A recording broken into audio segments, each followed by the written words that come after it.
ಇನ್ನು ರಾಮನಗರದ ವಿಚಾರಕ್ಕೆ ಬರೋಣ. ರಾಮನಗರದಲ್ಲಿ MLA ಆಗಿರೋದು ಇಕ್ಬಾಲ್ ಹುಸೇನ್. ನಿಖಿಲ್ ಕುಮಾರಸ್ವಾಮಿ ಅವರ ವಿರುದ್ಧ ಸುಮಾರು 10,000 ಲೀಡರ್ ಗೆದ್ರಲ್ಲ, ಇದೇ ಇಕ್ಬಾಲ್ ಹುಸೇನ್ ವಿರುದ್ಧ ಲೋಕಾಯುಕ್ತಕ್ಕೆ ಒಂದು ಕಂಪ್ಲೇಂಟ್ ಬಂದಿದೆ.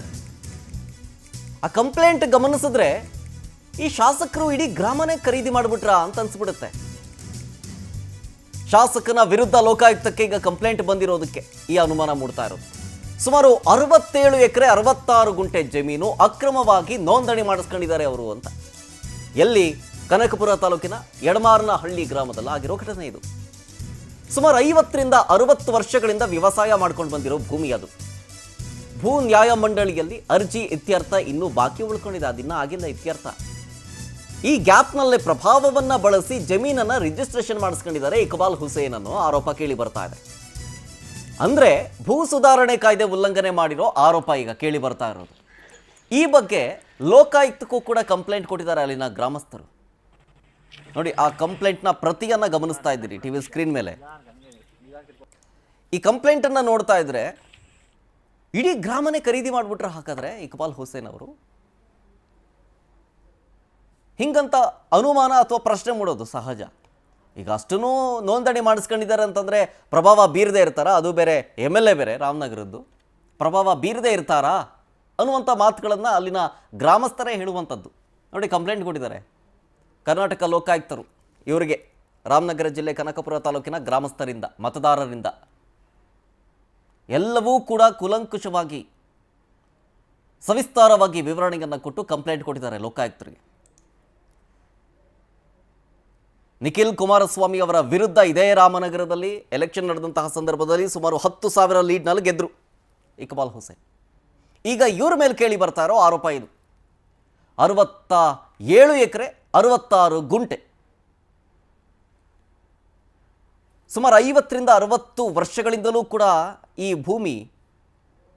ಭೂಮಿಲಿ ವ್ಯವಸಾಯ ಮಾಡ್ಕೊಂಡು ಬಂದಿದ್ದಾರೆ ಗ್ರಾಮಸ್ಥರು. ಆಮೇಲೆ ಈ ಭೂ ನ್ಯಾಯ ಮಂಡಳಿ ಅಂತದೆ, ಅಲ್ಲಿ ಒಂದು ಅರ್ಜಿ ಇದೆ. ಆ ಅರ್ಜಿಯ ಇತ್ಯರ್ಥ ಇನ್ನೂ ಬಾಕಿ ಉಳ್ಕೊಂಡಿದೆ. ಈ ಇತ್ಯರ್ಥ ಇನ್ನೂ ಆಗೇ ಇಲ್ಲ, ಆಗಲೇ ನೋಂದಣಿ ಮಾಡಿಸ್ಕೊಂಡಿದ್ದಾರೆ ಅಂತಂದರೆ ಏನರ್ಥ? ಡೀಟೇಲ್ಸ್ ಕೊಡ್ತಾರೆ ಇದ್ರ ಬಗ್ಗೆ ನಮ್ಮ ರಾಮನಗರ ಪ್ರತಿನಿಧಿ ಪ್ರವೀಣ್ ಫೋನ್ ಸಂಪರ್ಕದಲ್ಲಿ ಜಾನ್ ಆಗಿದ್ದಾರೆ. ಪ್ರವೀಣ್, ಇಡೀ ಗ್ರಾಮನೇ ಖರೀದಿ ಮಾಡಿಬಿಟ್ರಾ ಅಂತ ಇಕ್ಬಾಲ್ ಹುಸೇನ್ ಅವರು ಈ ಅನುಮಾನವನ್ನು ವ್ಯಕ್ತಪಡಿಸ್ತಾ ಇರೋದು ಅಲ್ಲಿನ ಗ್ರಾಮಸ್ಥರೇ. ಆಮೇಲೆ ಇನ್ನೂ ಅರ್ಜಿ ಬೇರೆ ಬಾಕಿ ಉಳ್ಕೊಂಡಿದೆ. ಈ ಅರ್ಜಿ ಬಾಕಿ ಉಳ್ಕೊಂಡಿರೋ ಟೈಮ್ನಲ್ಲೇ ನೋಂದಣಿ ಮಾಡಿಸ್ಕೊಂಡಿದ್ದಾರೆ ಅಂತಂದರೆ ಪ್ರಭಾವ ಬೀರಿರೋದು ನಿಜ ಅಲ್ವಾ ಅಂತ ಅಲ್ಲಿನ ಗ್ರಾಮಸ್ಥರು ಮಾತಾಡ್ಕೊಳ್ತಾ ಇರೋದು. ಖಂಡಿತ ಶರತ್, ಇದೀಗ ರಾಮನಗರ ಶಾಸಕ ಇಕ್ಬಾಲ್ ಹುಸೇನ್ ಅವ್ರ ಮೇಲೆ ಒಂದು ಗಂಭೀರ ಆರೋಪ ಕೇಳಿ ಬರ್ತಾ ಇರುವಂತದ್ದು. ಇಡೀ ಒಂದು ಗ್ರಾಮವನ್ನೇ ಇಕ್ಬಾಲ್ ಹುಸೇನ್ ಅವರು ಖರೀದಿ ಮಾಡಿದ್ರ ಅನ್ನೋ ಒಂದಷ್ಟು ಚರ್ಚೆಗಳು ಬರ್ತಾ ಇರುವಂತದ್ದು. ಇದು ಕನಕಪುರದ DCM DK ಶಿವಕುಮಾರ್ ಅವರ ಸ್ವಕ್ಷೇತ್ರ ಕನಕಪುರದಲ್ಲಿ ಆಗಿರುವಂತದ್ದು. ಕನಕಪುರ ತಾಲೂಕಿನ ಯಡಮಾರನಹಳ್ಳಿ ದಾಖಲೆಯ ವಂಗಾಣಿ ದೊಡ್ಡಿ ಗ್ರಾಮದ ಸರ್ವೆ ನಂಬರ್ ಸುಮಾರು 60 ಎಕರೆಗೂ ಅಧಿಕ ಇರುವಂತಹ ಆ ವಂಗಾಣಿ ದೊಡ್ಡಿ ಗ್ರಾಮವನ್ನ ಇದೀಗ ಇಕ್ಬಾಲ್ ಹುಸೇನ್ ಅವರು ಖರೀದಿ ಮಾಡಿದಾರ ಅಂತ ಒಂದಷ್ಟು ಆರೋಪ ಕೇಳಿ ಬರ್ತಾ ಇರೋದು. ತಮ್ಮ ಪ್ರಭಾವವನ್ನ ಬೀರಿಸಿ ಸರ್ಕಾರದ ಒಂದಷ್ಟು ಕಾನೂನುಗಳನ್ನ ಉಲ್ಲಂಘನೆ ಮಾಡಿ ಆ ಇಡೀ ಗ್ರಾಮವನ್ನೇ ಖರೀದಿ ಮಾಡಿದ ಅಂತ ಹೇಳಿ ಈಗ ಆರೋಪ ಮಾಡಿರುತ್ತದೆ. ಸಂಬಂಧಪಟ್ಟಂತೆ ಅಲ್ಲಿನ ಗ್ರಾಮಸ್ಥರು ರಾಮನಗರ ಲೋಕಾಯುಕ್ತಗೆ ದೂರನ್ನ ಕೊಟ್ಟಿರೋದನ್ನ, ಸುಮಾರು 50ರಿಂದ 60 ವರ್ಷಗಳ ಕಾಲ ನಾವು ಗ್ರಾಮದಲ್ಲಿ ವಾಸ ಮಾಡಿದ್ವಿ, ದೇವಸ್ಥಾನ ಇದೆ, ಶಾಲೆ ಇದೆ, ಗ್ರಾಮವನ್ನ ಅಭಿವೃದ್ಧಿ ಮಾಡಿದ್ವಿ. ಈಗ ಏಕಾಏಕಿ ಶಾಸಕರು ಖಾಸಗಿ ಜಮೀನ್ ಅಂತೇಳಿ ನಮ್ಮ ಗ್ರಾಮವನ್ನೇ ಖರೀದಿ ಮಾಡಿದ್ದಾರೆ. ಹಾಗಾಗಿ ಇದು ಸಂಬಂಧಪಟ್ಟಂತೆ ಭೂ ನ್ಯಾಯ ಮಂಡಳಿಯಲ್ಲೂ ಕೂಡ ಈ ಸಂಬಂಧಪಟ್ಟಂತೆ ಕೇಸ್ ನಡೀತಾ ಇದೆ. ಕೇಸ್ ಇದ್ದಂತ ಸಂದರ್ಭದಲ್ಲಿ ಯಾವ ರೀತಿ ತಮ್ಮ ಅಧಿಕಾರವನ್ನ ಬಳಸ್ಕೊಂಡು ಈ ರೀತಿ ರಿಜಿಸ್ಟ್ರೇಷನ್ ಮಾಡಿಸ್ಕೊಂಡು ಅಂತೇಳಿ ಈಗ ಗ್ರಾಮಸ್ಥರು ಕೂಡ ಆಕ್ರೋಶಕ್ಕೆ ಒಳಗಾಗಿರುವಂತದ್ದು. ಜೊತೆಗೆ ಲೋಕಾಯುಕ್ತಗೆ ಅಂದ್ರೆ ಇಂದಿನ Kanakapura tahsildar, surveyor, revenue inspector ಸೇರಿದಂತೆ 7-8 ಮಂದಿ ಮೇಲೆ ಗ್ರಾಮಸ್ಥರು ಒಂದು ದೂರನ್ನ ಕೊಟ್ಟಿದ್ದಾರೆ. ನಮಗೆ ನ್ಯಾಯವನ್ನ ಒದಗಿಸಿಕೊಡ್ಬೇಕು, ನಮ್ಗೆ ಇಕ್ಬಾಲ್ ಹುಸೇನ್ ಅವರು ಇಡೀ ಗ್ರಾಮವನ್ನೇ ಖರೀದಿ ಮಾಡ್ಕೊಂಡು ಮುಖಾಂತರ ನಮಗೆ ಅನ್ಯಾಯನ ಮಾಡಿದ್ದಾರೆ ಅಂತೇಳಿ ಆರೋಪವನ್ನ ಮಾಡ್ತಾ ಇರೋದು. ನೋಡೋಣ ಇದ್ರ ಬಗ್ಗೆ ಪ್ರವೀಣ್, ಯಾಕಂದ್ರೆ ಅಲ್ಲಿನ ಗ್ರಾಮಸ್ಥರೊಬ್ರು ಲೈನ್ ನಲ್ಲಿ ಇದ್ದಾರೆ, ಮುನಿಸಿದ್ದೇಗೌಡ ಅಂತ ಹೇಳಿ. ಮುನಿಸಿದ್ದೇಗೌಡ್ರೆ ನಮಸ್ಕಾರ.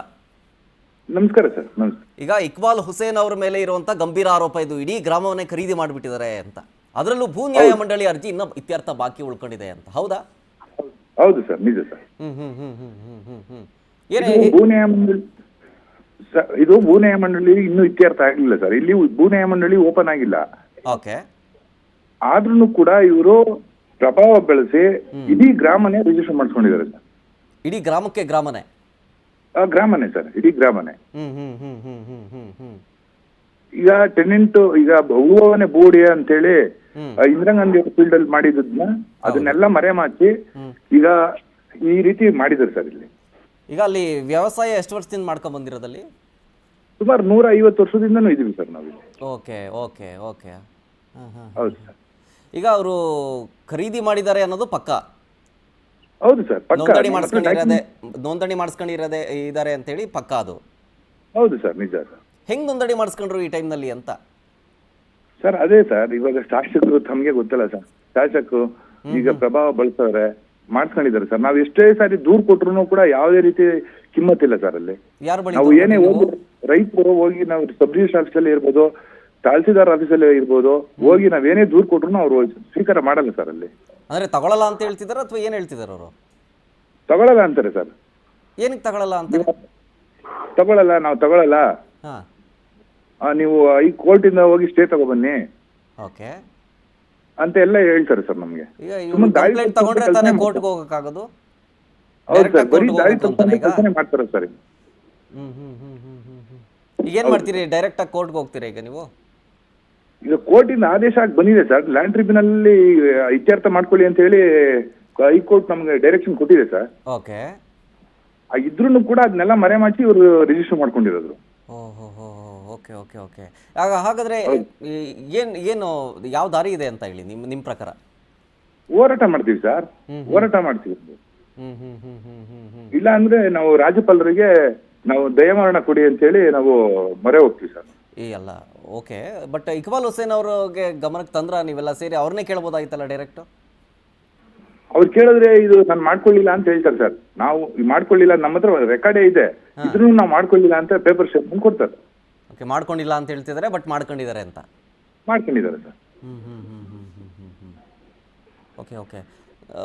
ನೋಡೋಣ, ಮುನಿಸಿದ್ದೇಗೌಡ್ರೆ ಅವ್ರನ್ನೇ ಒಂದ್ಸಲ ಕನೆಕ್ಟ್ ಮಾಡಿ ಮಾತನಾಡಿಸುವಂಥ ಪ್ರಯತ್ನವನ್ನು ಮಾಡ್ತೀವಿ ಪವರ್ ಟಿವಿ ಕಡೆಯಿಂದ. ಥ್ಯಾಂಕ್ ಯು ಇಷ್ಟೊತ್ತು ಪವರ್ ಟಿವಿ ಜೊತೆಗೆ ಮಾತನಾಡಿದ್ದಕ್ಕಾಗಿ.